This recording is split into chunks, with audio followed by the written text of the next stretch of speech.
Smash the like button. Hello, I'm Pittsburgh Pat, and I'm here with my friend Robin Levin. How are you today, Robin?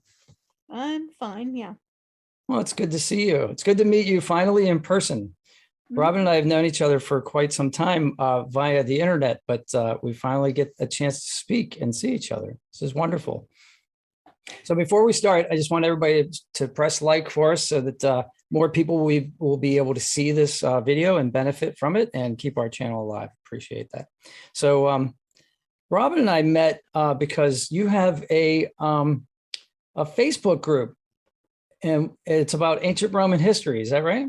That's right. And you've actually written a few books. In fact, I have an autographed copy. Everybody out there can be envious of my autographed copy of the Death of Carthage, of Carthage. You're not the first one to make that mistake. Oh my gosh, it's so funny because whenever I read Roman history, it's so full of carnage that it's hard not to like think of it. But first, we're going to get to know Robin a little bit. So we're going to ask her a couple of like game show like questions for fun. So are you ready for the lightning round, Robin? Sure. What's the last song that you listened to? Well, that was on the internet, and I was listening to The Sound of Silence, and I love The Sound of Silence. Simon Garfunkel, absolutely. If you saw two articles on this in the same magazine, one was on astrology and one was on astronomy, which one would you read first? Well, I reject astrology. I think it's a bunk. So I would read the astronomy. I'm sure the ancient Romans didn't think it was bunk, though. No, they didn't think it was bunk. They took it very seriously. They sure did. Sacred chickens and everything, they And the took these things the calendar, and the determining when the month was going to begin. I thought that was very fascinating, the way that the Romans told time. What do you have a secret superpower that nobody knows about? Like if somebody were to meet you on the street and you were, I don't know, an excellent card player or a magician or something, is there anything that people don't know about you that would surprise I them? could probably beat almost anybody from the street at Scrabble. Scrabble, very cool. I love Scrabble. So we'll have to play sometime, maybe online. So if you could travel through time, this is probably an obvious question. When would you go and where? Well, I would really like to go to like 3rd century Rome during the Punic Wars and just really see how things were. But of course, you'd be at big risk in terms of diseases and Oh yeah. getting taken as a slave or that sort of thing. So I'd have to have some protections.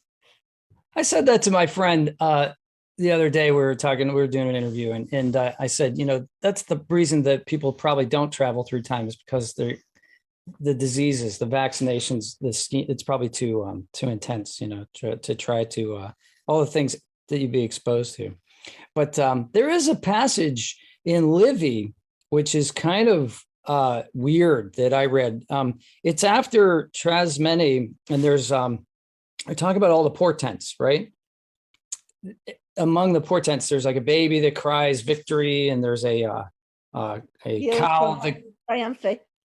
Okay, and then there's a cow that goes to the 3rd floor and jumps off a building, and then but one of the portents was that men in silver raiment were seen at a distance, but would retreat when approached. And I always thought that was interesting, like that, who knows, maybe that was time travelers, like going back and checking things out. But the Romans saw a lot of portents, and even Livy like prefaces that with, in times of great peril, crisis, men's minds turn towards these kinds of things. Yes, they did. Yeah. So we're going to talk about Cannae, and that's how we're going to pronounce it for this, because your Latin is probably much better than I. So I will take you at your word with that. Cannae is the pronunciation. So we're going to use that. Because I've heard Cannae, can we? Yeah. So yeah. All right. So yeah, so do you prefer Livy or Polybius, or are you sort of a proponent of both of those? I'm a proponent of both. Mhm. It was Livy that reading Livy that got me into this whole business. I found his account of the Second Punic War absolutely fascinating. As did I. As did I. Yeah, Yeah, and certainly in your book, um, you definitely, you know, Livy, I'm sure, inspired some of this. But like, what I love is that you write through it. It's just so. To me, it's like reading Livy. Like I really do. I think Livy is the more entertaining of the two ancient authors, but yeah, Polybius is closer to the source. And it's yes, possible that he may have interviewed survivors of the war. yeah. I believe he did. I think he was able to interview Gaius Laelius, who long outlived Scipio. I don't think he ever, he was very young when Scipio died. So, but Laelius is probably the source of much of uh, his material. Yeah, I find that he figures prominently in the accounts, and almost ends up being Scipio. We're talking about Cornelius Scipio Africa, who is later known as Africanus. Right. Um, and he seems to be like Scipio's right hand man at a couple of these events. It's Yes. almost like when you read Caesar and you hear about Labienus, it's Yeah. it's almost like that kind of pairing, Right. me in my layman's reading of these events. But Mhm. so so was Scipio at Cannae? Yes, he was. He was one of about 38 military tribunes and probably the youngest. He was 19 at the time. Mhm. And and he was, as an equus, he was on horse. He was with Paulus, I believe, on the right wing among the Roman cavalry. Uh, Gotcha. Varro led the Latin and the Italian cavalry on the The left, allies, the allies. yeah, Yes, sure. On the left, right. yeah, So this battle is famous because this is Hannibal's great tactical victory, right? So right, he has exactly. and this is studied throughout military history because of the classic double envelopment. So Yeah, when you're talking about the wings of the Roman army, obviously these two armies can be facing each other. So the Carthaginian attack comes on the left. So that would have been on Scipio's cavalry wing, that the one that he was involved in, but it yeah, was led and- by Aemilius Paulus, right? right. It was the Numidians attacked Varro while the Hispanic horse were engaged with um, Paulus' wing. So the Spanish cavalry more of the heavy cavalry or heavier cavalry, I guess. Right, right. Numidians rode bareback. They rode swift but small ponies, and And they threw things like they were like throwing yeah, javelins, wherever they could darts, get, that kind of thing. they would go back and forth and just kind of harass the uh, the Roman cavalry. So do you want to set up the battle for us, like the battle lines, or do you want to like talk about Well, like the arrangement on the field? okay. As far as I recall, uh, Hannibal set up his troops. He had his Hispanics and Gallic troops in the middle, and Infantry. in the center, in the van, and they were in a crescent form. Okay, now on the So a crescent form, uh, but like the point of the top of the crescent being towards the Romans, right? right, exactly, and on the left and the right, he had African on the flanks. He had his African mercenaries Mhm. and Hispanics. Well, no, the Hispanics were in the middle, but the African mercenaries, the Numidians, etc., were on the flanks. And then beyond that, he had um, his cavalry were divided into two. One was led by Hasdrubal, and the other one was led by Maharbal. And they were, the ones responsible for, completing the double envelopment. They kind of went around, outflanked the Romans and eventually trapped the entire Roman cavalry. Now the Romans, the battle was this to go to battle that day was decided by Varro, because Varro was in charge for that day, because the Romans alternated authority. Okay. And we should say that this was like the largest army that the Romans had fielded to this date. Is that correct? it was around 80,000. So normally a Roman army would be about 40,000. It would be. Well, see, the Roman legion was about 5,000, usually less because it's, had some attrition here and there. Right. And the Romans normally fielded about 8 or 10 legions in the field, but with the and then they would have allied legions that would be like right with each legion size. There would be an auxiliary Latin or other Italian legion. Gotcha. Anyway, but they had assembled some 80,000 men for this, and Varro arranged them according to first the skirmishers, which were called velites, and they did some light skirmishing, and then the maniples consisted of hastati, which hastati literally means spear, hasta means spear, and then principes, which were older and more experienced legions, and behind them the triarii. Now, what Varro did was he kind of compacted the legions to kind of form a spear to try to penetrate the Gallic and Hispanian center. So when the Romans attacked up the middle, right, you were saying. Okay, the idea was to penetrate the center, and the crescent, kind of dissolved, and then eventually became a convex. And so it started out facing the Romans up here, and then as the Romans attacked, it kind of caved inward. Right, and Hannibal's strategy was to retreat very, very slowly, fight the Romans off and retreat slowly.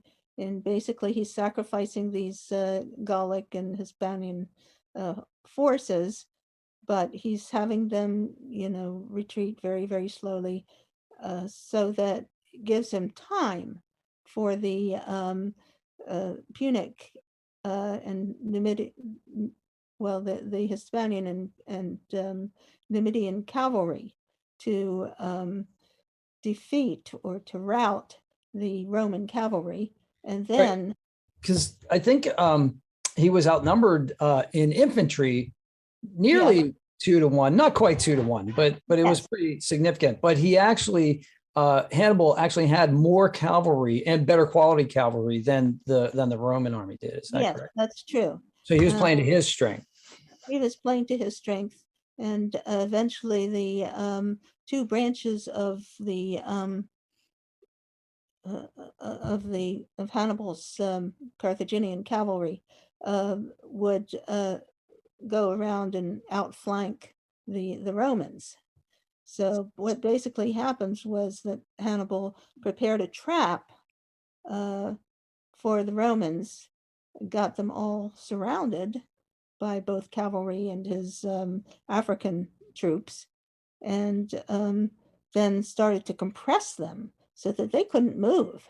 They couldn't, there was not room to wield their shields, their spears and swords. And then it was like shooting fish in a barrel, and it was a slaughter. Mm-hmm. Now, if Yeah. you Oh, if go you ever ahead. if you ever want to get a real notion of what happened, I suggest reading this book, Darkness over Cannae. Cannae. It's by Author. Jenny Dolphin. I think she's Dutch, and Wonderful. it's illustrated. It's got brilliant illustrations here, and her research is superb. Mhm. Of course, it is fiction, but they say that uh, the historian tells you what happened.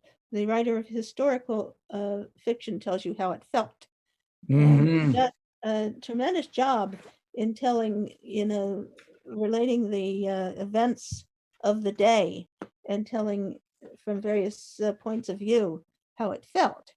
So, if you really want to understand Cannae on a gut level, I Mhm. recommend this book. I'm going to put that in the description box below, and we're going to put a link there to your books as well as we'll identify your Roman history Facebook group as well. I was fascinated by that as well. When I read Livy, I ended up looking through some other books about the Republic, and I found Lazenby's Hannibal's War, which I found like Right. really good. I know you have this I because have that. Yeah. it's an amazing book, but it, like you said, it's very scholarly, and Lazenby is very careful to follow the source material very closely. Yeah. But then I found this book by Gregory Daly. This is called The Experience of Battle at Cannae. And Yeah. this, I've read you have that this too. one as well? Yeah. So that one kind of gave me more of a hands-on kind of feel of what it might Yeah. have been like to be in that crush, of Yeah. infantry. And actually, I saw an interesting dramatization in the Game of Thrones. There's an episode where if you'll excuse the name, the episode is actually named "The Battle of the Bastards." There's two illegitimate sons that are fighting each other, and Right. they do dramatize a scene that later I heard the creators said was modeled after Cannae. And there's just this crunch, and they're all standing there with their swords and their shields, and they're so packed together that they can't wield their weapons. And it really is a visceral demonstration of what Yeah. may have happened at that Right. moment. Well, her descriptions are, graphic, and that really give you a sense of what it must have been like for, both the victims and the victors. Well, it's been horrific on both sides. I mean, it's just Oh yeah. She's the got one guy she calls Bomilcar, ending up, he's participating in all the slaughter, and he ends up vomiting. yeah. I'm sure from just sheer exertion and exhaustion at some point maybe there's talk in some descriptions that some people did escape. Some Romans did escape from with their lives and then reassembled later. And there's a scene where that's attributed to Scipio before he's Africanus, Cornelius Scipio, and he Right. tries to rally those who have survived. Yeah. Yeah, and relieve them of their despair. But at some point, I guess darkness falls on battlefields in ancient times, and things end because of darkness. And this one may have ended because of darkness, or may just have ended because everyone was so tired, of the killing had gone on for so long. So Well, in Livy, there's the scene of the next morning yes, where it's absolutely heartbreaking, horrendous description by Livy. Some people still alive. They beg the Carthaginians come, and they take the rings from all the well-born dead Romans. These gold signet rings that uh, um, the patricians and the equites wear, and they gather them up, and 2,000 of them. And I have a scene in my book, In the Wake of Hannibal, where my character Gisco is collecting these rings, because Hannibal has sent his forces out to collect them among, 55,000 Roman dead, and they collect about 200. And in this scene, he encounters a Roman who's still alive, and the Roman beckons him and kind of signals that he wants him to put him out of his misery. And Gisco does that. And he takes the man's ring, and he gets out a bronze coin and puts it in his mouth, because he knows the belief that you got to pay Charon, the the ferryman of Styx, to get into Hades. So he says, well, and he takes the man's Pugio, and he says, well, fair trade. So there is some honor, or at least there's an honoring of other societies' beliefs. In fact, I think there's instances where the Romans adopt the deities of other nations, and in fact, the sibling books revealed that the war would be won if the Romans imported the mother goddess Cybele from she was somewhere in Turkey. So they were supposed to send the most virtuous Roman to go and bring the goddess. And so they sent a fellow named Publius Cornelius Scipio, who was a cousin of Africanus. I think he may have been the son of Cneius Scipio. So, and he went to, I think it was Cyrene, and persuaded them to let him take the goddess, and he brought it back to Rome. And they set up a shrine for the goddess. Do you know about what year that is? Or do you know like when during the war it is? It was early during the war. It was early during the war. Okay. Yeah, gotcha. It may have been shortly after Cannae. I don't know, but Cannae is only 2 years after the war starts, right? Right, exactly. Yeah. And what we were saying before about this really large army, and you were talking about alternating days, there were 2 consuls that were in command, right, and yeah, they alternated overall authority each day. So Paulus and Varro.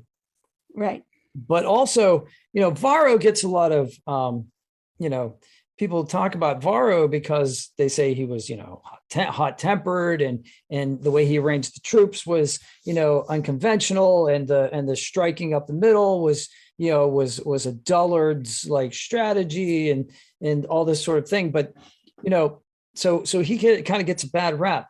But he goes back to Rome. He survives the battle. Right. And he's not. It doesn't seem in later accounts that he's completely disrespected. He's not defrocked of his office or anything. No, in fact, he's assigned to eventually assigned to lead legions in the north to, defend. Deal with the Gauls, right? Yeah, and see, I think he's sort of a victim of the Peter principle. Got promoted well beyond his level of competence. He was Fabius was running things after Cannae, basically. Fabius Maximus. Fabius Maximus. They actually called the delayer. Right. Right. Because of his grand strategy, which was, this guy Hannibal's dangerous. Let's just keep him like at bay and not let any more catastrophes happen. Because the Romans had a run of 3 battles that they lost. Yeah. Pretty much under very similar like circumstances, tactically, Right. See, Fabius kind of thought outside the box. And if he had been allowed to have his way, I think Hannibal would have petered out in a year or 2, because the difficulties maintaining an army of 40,000 when your enemy won't fight you. Sure. Just keep them fed. yeah, and deprives you of foraging and sustenance, etc. I mean, yeah, and also with several of the Magna Graecia cities in the south, Mhm. Tarentum eventually, Metapontum, Locri. Um, um, Those are all coastal cities through which Hannibal could conceivably have been supplied at some point as well. yeah, um, when he took over Tarentum, uh, the Roman, I guess, I don't know if it was a praetor or whatever. He defi he retreated to the citadel and was able to defend it throughout the until Fabius took it back. Mm-hmm. Yeah. This there's so many amazing incidents in this war that there's so many just back and forth turning point, possible turning points. Cannae is always the one that everybody points out. Well, one last thing I wanted to say about Varro and his tactics of kind of attacking the center. That's kind of what happened. So at Trebia, this is Hannibal laid a trap at Trebia as well, and the Yeah, Roman army actually part of it punched through his lines and survived. So like by attacking straight through the middle, and at Trasimene it was a kind of an ambush on the flank, and right. the van actually of the Roman army does break through and gets out. Although there's a great loss of life in the of all of the troops. There was a long line. It was on a coastal road. It was strung out, and there were hills on one side and the sea on the other. I'm sorry, the lake on the other, and and uh, and so the back 2/3 of the army get mauled, but the front gets out. So there's kind of Yeah, they precedent. were captured the next day. They Yeah, took refuge in a Etruscan village, and then Maharbal, who I mentioned earlier, the yeah, cavalry chief, surrounded the village with his men and offered them you know, to be able to leave with a single garment if they surrendered their arms. But when they surrendered their arms, they were, taken to Hannibal, who refused to release them. Now, eventually, he released the Latins, the allies, but he sold the Romans into slavery. And sure. and if you read my book, my character Aeneas was in that, and he was sold into slavery and ended up in Achaia, Greece. Yeah, the Hannibal's playing a game. He's playing a diplomatic game here as well. He wants the Latin states to rebel against Rome. He knows that that's Exactly. what he needs. He wants them to go and persuade their fellows to join him in So their he's going alliance. to treat those prisoners with respect and dignity so that they Right. can spread the word that Hannibal's not this monster who's come to kill them all. He just wants to kill Romans. Yeah, what he says is, I have not come uh, to place a yoke over Italy. I've come to free Italy from the Romans. Sure, sure. He's Well, not stupid. what's that? I said Hannibal was not stupid. Hannibal was very smart, very intelligent. He did what he had to do. There's a lot of people who say, well, he lost most of his army by crossing the Alps. And I always say, well, he must have done it because he had to, right? Well, So my theory, though, is that he would have done better to let the Romans come to him. The agreed. Romans under Africanus father and uncle, both, they led legions. The uncle eventually went to Spain, but Mhm. by then Hannibal had left, and he'd left his brother Hasdrubal in charge of Spain. And if he had stayed in Spain, he would have had 100,000 uh, men at his command and all the resources of southern Spain at his disposal, Yep. and he would have absolutely demolished any legions that the Romans sent. And then once he had done that and really bloodied the Romans' noses, he could have built a fleet and fought the Romans at sea and invaded from the south, formed an alliance with one of the Magna Graecia cities, and he could have taken over Corsica and Sardinia and maybe Sicily. And I think the war would have gone a lot better for him if he had done that. No, it sounds definitely, in retrospect, definitely sounds like that would have been a better way to go. But there's, other people in the sources that accuse Hannibal of not being a great strategist, being a great tactician, but not being a great strategist. Yeah, To the well, Battle of that's the Cannae. whole problem with Hannibal. He was a great tactician, but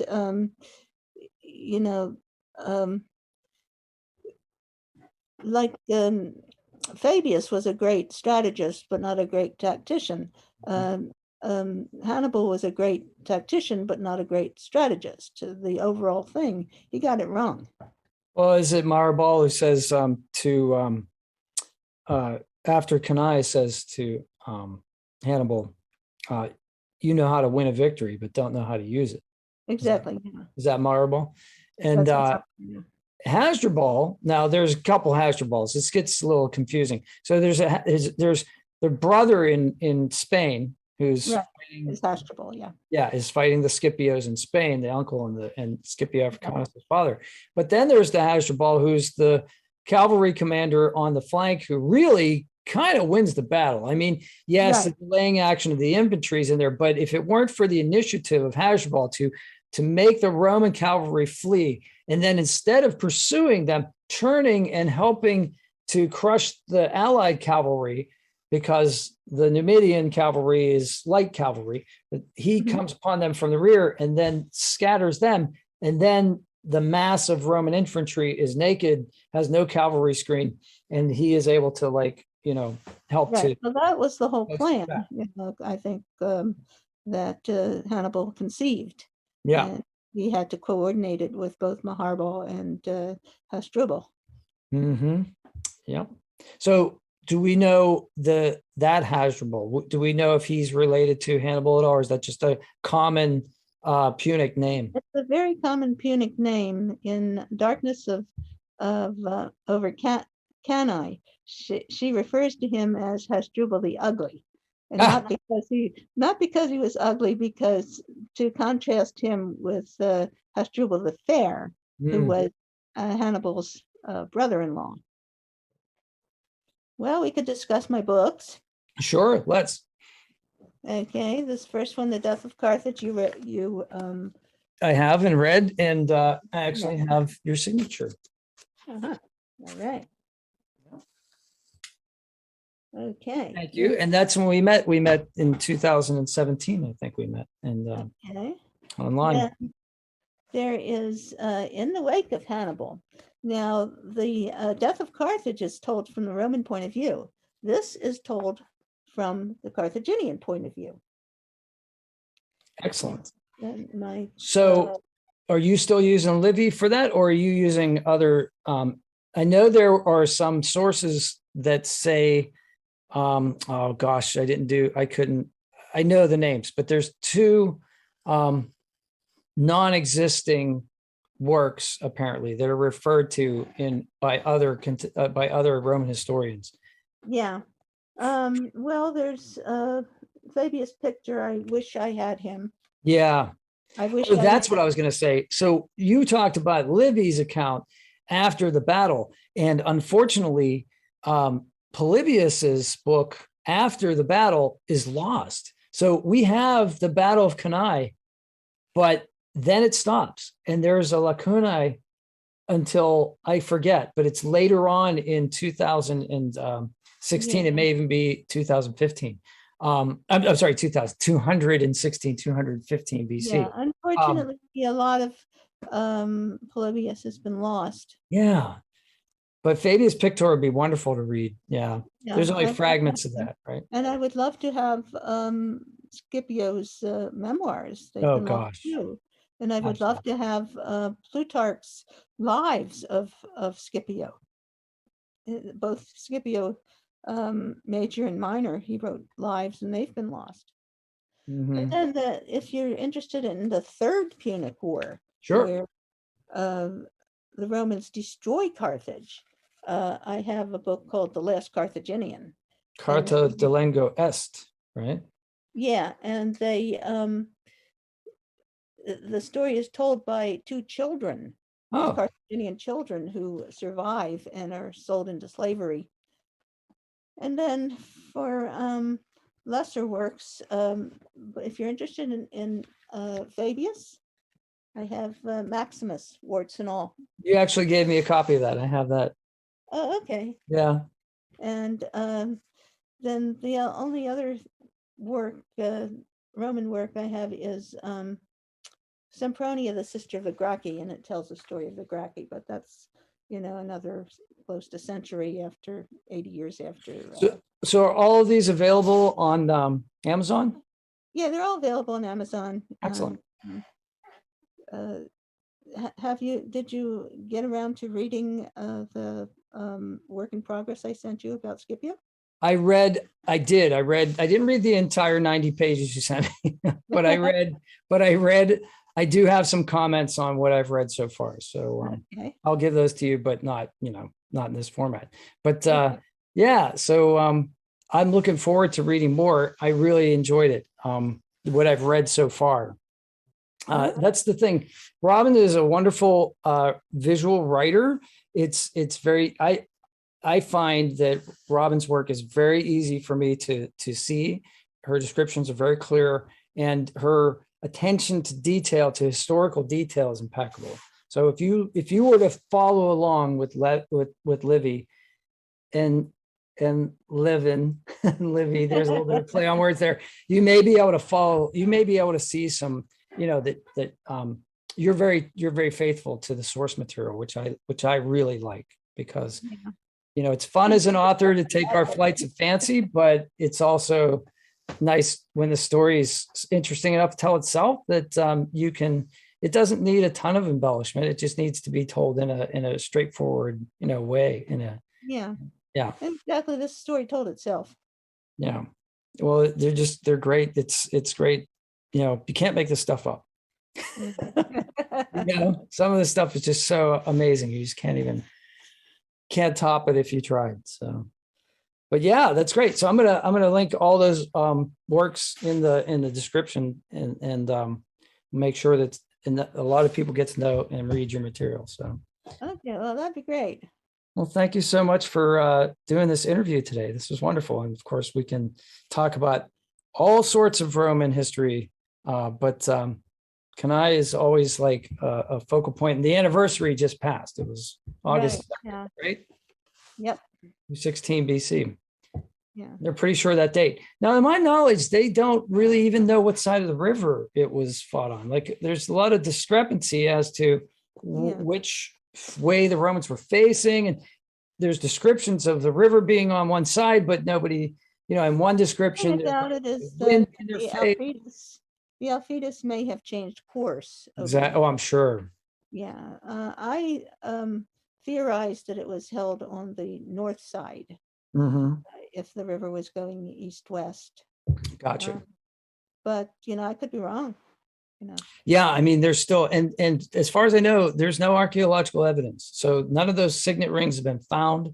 Well, they took the signet rings to Carthage, and Hannibal's other brother Mago poured them out on the Carthaginian Senate just to impress, the Carthaginians with the victory. I imagine him doing it very slowly, so that it took a long time. They just had it in an urn. Yeah. A constant stream of, and then the noise of them hitting the marble floor. I have this scene in my mind that of that happening. I don't know that. Maybe I read in one of your books. They were going to send supplies to Hannibal that he desperately needed. But Hannibal's brother had lost this big battle of Tortosa in Spain. And so getting news of that, they decided to send almost all of the reinforcements to Spain under Mago, brother of Hannibal, and Hasdrubal, son of Gisco. And Hannibal received almost nothing. And what he did receive was, I think, 20 elephants and 4,000 Numidian mercenaries. And after that, Hannibal received zilch because the Romans really got their act together and defended the coastline.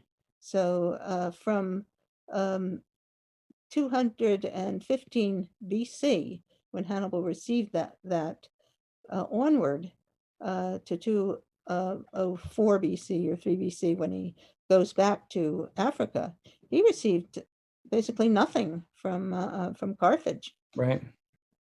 Yeah. And there's an attempt at a link up actually that's defeated. Right, the Battle of the Mataras. That's right. Hannibal's brother Hasdrubal was, his forces were annihilated, and that's an interesting story in itself. But Yeah, Claudius Nero does he actually fools Hannibal into thinking he's still in position in front of him, and takes 2/3 of his army and links up with another Roman army and is able to participate in that battle. Marcus Livius Salinator, the other consul, and he persuades Salinator that they need to attack Hasdrubal right away. And Hasdrubal, well, I'm afraid Hasdrubal just didn't have Hannibal's smarts or abilities, and he gets, a lot of his Celtic allies got drunk, and they led him in the wrong place, and the Mataras River was in flood, so he couldn't get across. And so Livius and Nero bring him to battle, and they totally annihilate his forces. And then Nero cuts off Hasdrubal's head. He's already dead, and delivers it to Hannibal's camp down in, I believe it was Apulia. When Hannibal sees it, he says, well, now we know the fate of Carthage. Yeah, that was a dramatic moment. I mean, that's really, if you want, there's so many obvious, possible turning points, but that's serious. That's a serious turning point right there. Right. Yeah. Did you ever see the movie Hannibal with Victor Mature? Yeah, but the most dramatic scene was where Hannibal discovers, sees his brothers. Then I saw that movie. I was about 10 or 11, and it was traumatic. Oh no. Yeah, I guess cutting off your brother's head and presenting it to, being presented with it would definitely be a moment in one's life. But even for a battle hardened warrior like Hannibal, yes. I would definitely take the fight out of you for a minute. We covered this in detail, more detail than I expected, and I loved it. Thank you very much. Okay. So we'll say goodbye for now. And if you like this video, put it in the comments below. Let us know what we did right and what you'd like to hear about next time. And have a great day, and see if you can help somebody today without getting caught.